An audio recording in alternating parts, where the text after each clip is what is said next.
Hello, and welcome to the Hybrid School Builders Podcast. I am your host, Rebecca Foley, and I am so glad you are joining me today.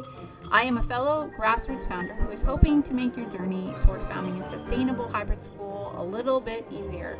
If you are dreaming of starting a hybrid school, or perhaps you've already gotten started, you are in the right place. Join me as we dive into real stories, practical tips, and hard-won lessons that I have learned to help you launch and grow your program with confidence. Remember, building a hybrid school is not just about creating a business or creating jobs. It's not even about just serving the children who attend the program. It's literally about reshaping the landscape of education, and we can do that one community, one entrepreneur, and one program at a time.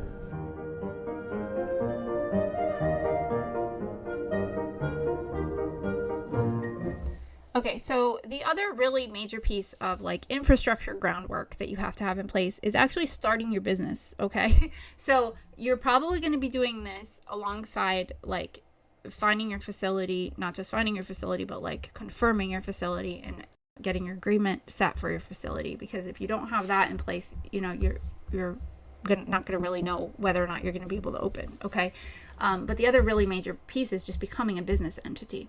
So I just wanted to review again kind of what that process looks like. It's really not as complicated as it might sound like it is. If you've started a business before, you probably know this already.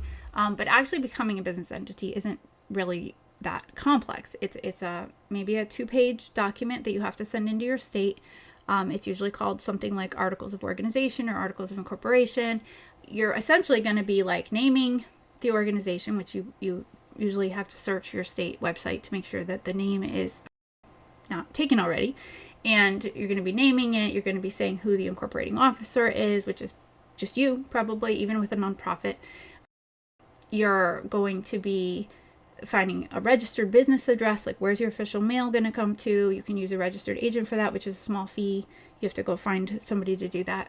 But it's usually easier to just get it somewhere where it's you're going to get your mail. Either your facility or maybe even your house. It's your registered business address. And then there's just a couple other pieces to it. But it's really just basic information like that. What kind of business you're going to be. Are you going to be a domestic nonprofit? Which, don't forget, that's not the same as IRS designation as a 501c3. That comes later. It's a different form. But you can be a nonprofit entity with your state for a while before you get your 501c3 status as a tax-exempt organization. So you do that, you usually have to pay, a fee, $100, $150 or something, depending on your state. Again, this is all managed by the state. This part is managed by the state. You send that in with your filing fee, and then you should get a response saying that it was accepted. You got to save all your passwords and stuff probably so you have access to your state business website. And you've become a business entity, you probably have to renew every year. Sometimes there's a docketing statement. And again, I do not know what all of the states require. This is my experience in Pennsylvania. And I think this is common in a lot of states. There's a docketing statement, which is essentially the same information, plus a couple of other things. I think they ask for the EIN, which is the employer identification number, which does come from the IRS. But that's actually quite simple to get. And you might have to file that at the same time. So you're just checking that sort of thing. If you have anything else, it'll say on the form if there's anything else you need to send in. But it's really fairly simple. And some people will use a lawyer or, a service. There's online services you can use to help you file that stuff, which you can definitely do if you're feeling uncomfortable about it or you want to make sure it's done right. But, I think you could probably do it yourself and save yourself the money and just fill it out on your own. Now, if you become a nonprofit, if you've listened to any of the other podcasts, it's a whole thing, to become a nonprofit, you have to have a board and your bylaws and all of that. So you have to be working on that alongside, you got to get going on that. And then you have to make sure you're thinking ahead as far as getting your 501c3 status later on. There's certain language you have to have in your bylaws. And you might have to send all of that stuff into the state, but it depends on the state. You might not have to. So you have to be working on that, which is a whole other thing that has to happen if you're a nonprofit. If you're an LLC, you don't have to worry about any of that. You just send it in and you become an entity. In either case, you start by just sending in that paperwork to the state and becoming a business entity, okay? Then what you're going to want to do also in either case is go get your EIN. Like I said, you might need to do that before you send in the docketing statement. And that's just an employer identification number. It's actually quite simple. I do believe you need like your social security number, like as the incorporator, but it's very simple. You just go to the IRS site and you look for how to get an EIN, and you just do that. Okay. And that's really important. The other piece that you need to do after that, and you need your EIN for this also, is to open a business bank account. It's very important to keep your finances separate from your personal. Please do that from the very beginning. You can get yourself into all sorts of confusion if you don't. Even with an LLC where things are taxed as personal income, it's just so much simpler to just have a separate bank account that's your business bank account. Everything that you purchase, all of the money that comes in for the business goes into that account.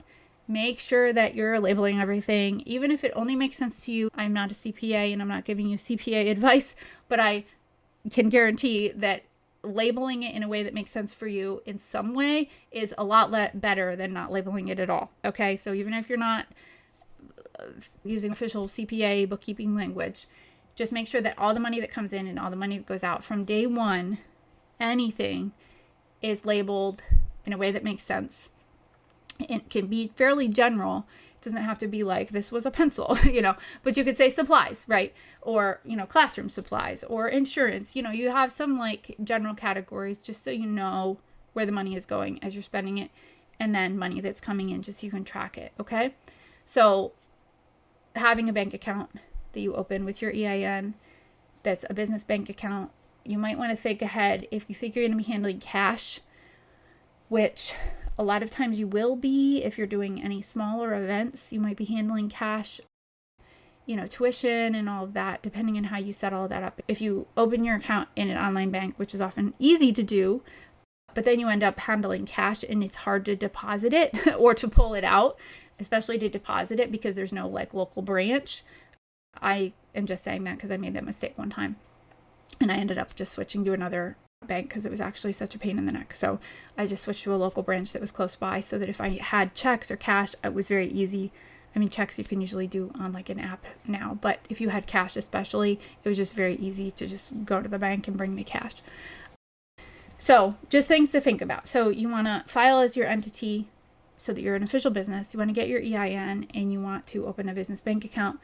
And that, in addition to your facility setup, your facility agreement is like the cornerstone, I guess, of the infrastructure as far as like, now you're an official business. Now you have a place to meet. Now you have an agreement. Now you have a bank account. You've got everything in place now to then go forward. You don't have everything in place. You have the most essential pieces in place to move forward into setting up your admission software and, and actually bringing in students and collecting registration payments and hiring and all of that kind of thing. So that's just one of the steps that you need to take early on in the process once you know that this is what you're going to be doing and, you're committed to the idea, is filing those articles. Just to mention, if you're a nonprofit, there's going to be some more paperwork coming up.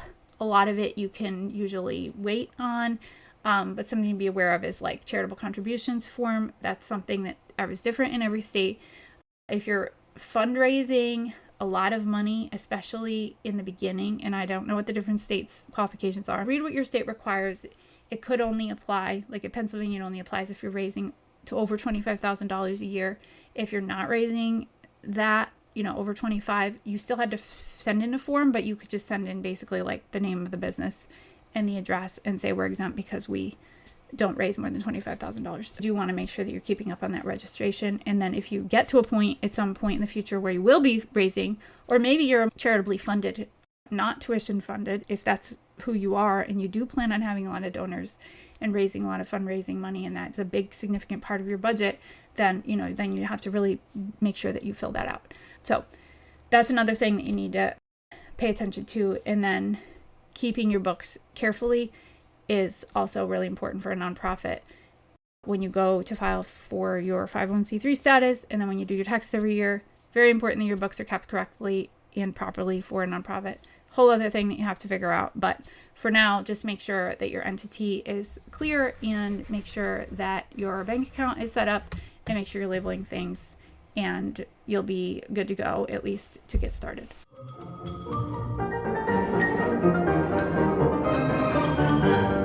Thanks so much for listening today. Don't forget to subscribe and make sure you check out the resources I am developing at startahybridSchool.com. Send me an email anytime. I would love to hear from you. Until next time.